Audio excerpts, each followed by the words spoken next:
Hi అండి, అందరికీ నమస్తే. Welcome to Kalpana's kitchen. ఈరోజు మనం పనస గింజలతో ఒక మంచి కర్రీ చూద్దాము. ఇప్పుడైతే బాగా పనసకాయలు దొరుకుతున్నాయి కదా. సో ఈ విత్తనాలన్నీ ఒక చోట పెట్టుకొని ఫైనల్గా ఒకరోజు ఇలా కర్రీ చేసుకుంటే చాలా బాగుంటుందన్నమాట. ఈ గింజలన్నింటినీ బాగా ఉడికించుకొని పెట్టుకోవాలన్నమాట ముందు. తర్వాత వాటి మీద ఉన్న పొట్టు మొత్తాన్ని తీసేసి వాటిని సగానికి అంటే 2 ముక్కలుగా కానీ 4 ముక్కలుగా కానీ కట్ చేసుకొని పెట్టుకోవచ్చు అనమాట. అయితే ఈ ఉడికించుకున్న గింజలన్నీ చల్లారేలోపు మనం కర్రీ ప్రాసెస్ స్టార్ట్ చేసేద్దాము. దానికి ముందుగా ఒక 2 టేబుల్ స్పూన్స్ వరకు ఆయిల్ వేసుకోవాలి. అలాగే 1 స్పూన్ జీలకర్ర వేసుకొని ఒక 2 పెద్ద సైజు ఉల్లిపాయలని చిన్న ముక్కలుగా కట్ చేసుకొని వేసుకోవాలి. తర్వాత మీరు తినే కారాన్ని బట్టి 4 నుంచి 5 వరకు పచ్చిమిర్చిలు యాడ్ చేసుకోవచ్చు. ఇవి కొంచెం బాగా ఫ్రై అయిన తర్వాత ఒక పెద్ద సైజు టొమాటోని కూడా చిన్న ముక్కలుగా కట్ చేసుకొని వేసుకోవాలి. టొమాటోస్ కూడా మనకి బాగా మగ్గిపోవాలన్నమాట. సో మనకి మంచి గ్రేవీ లాగా వస్తుంది. ఒక 1/2 స్పూన్ వరకు పసుపు, అలాగే ఉల్లిపాయలు టొమాటోస్ మగ్గడానికి 1 స్పూను సాల్ట్ వేసుకోవాలి. తర్వాత ఒక 2 స్పూన్స్ వరకు కారం కూడా వేసుకోవాలి.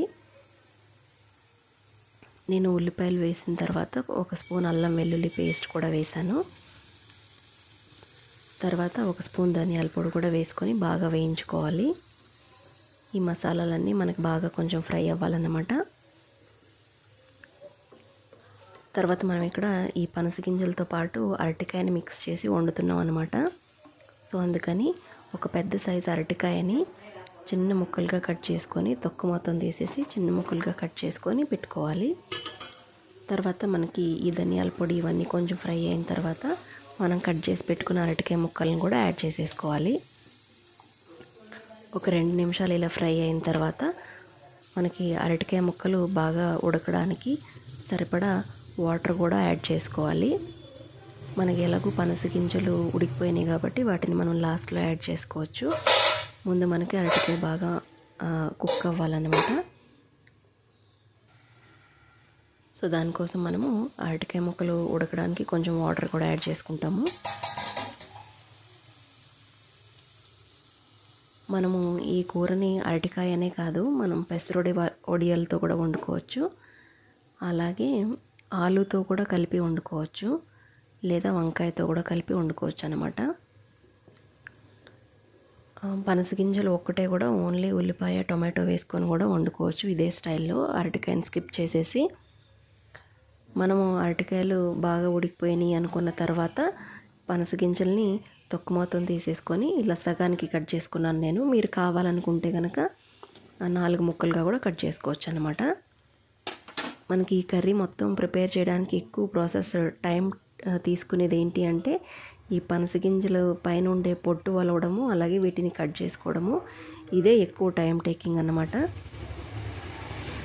తర్వాత మనకి ఈ పనస గింజలకి కాస్త ఉప్పు కారం పట్టే వరకు ఉడికిస్తే సరిపోతుంది ఈ కర్రీని. తర్వాత ఫైనల్గా మనం కొంచెం గరం మసాలా యాడ్ చేసుకొని కొత్తిమీర యాడ్ చేసుకొని తర్వాత స్టవ్ ఆఫ్ చేసేసుకుంటే మనకి ఈ కర్రీ రెడీ అయిపోతుందన్నమాట. అలాగే మనం ములక్కాయలతో కూడా కలిపి ఈ కర్రీని వండుకోవచ్చు అనమాట.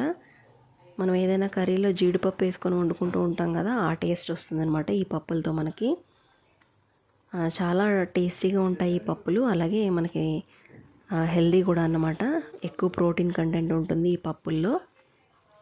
సో ఫైనల్గా మనం కొంచెం గరం మసాలా అలాగే కొత్తిమీర యాడ్ చేసుకొని స్టవ్ ఆఫ్ చేసి